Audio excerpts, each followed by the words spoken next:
Петок, 27 октомври, кратки вести во 12 часот.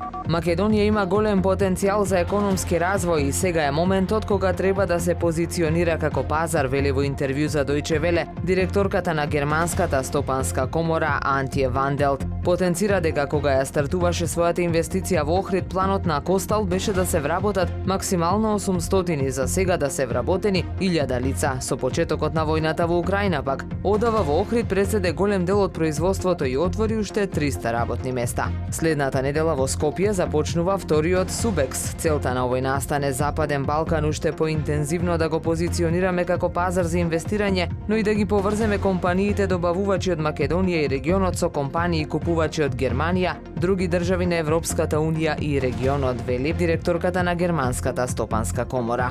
Менса Македонија за прв пат по подолг период ќе организира тестирање на интелигенција во Охрид. Тестирањето е закажано за утре на Универзитетот за информатички науки и технологии Свети Апостол Павле со почеток во 14 часот. Сите заинтересирани повеќе информации може да добијат на Facebook страната на Менса Македонија. Тестирањето трае 20 минути, а пријавувањето е заклучно со денешниот ден.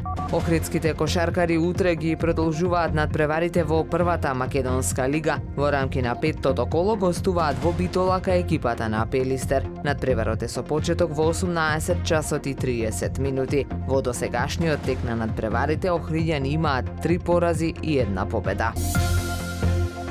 Времето денес променливо облачно со сончеви периоди, дува умерен до засилен јужен ветер, максималната температура во Охрид до 22 степени. Повеќе информации на ohridpress.com.mk.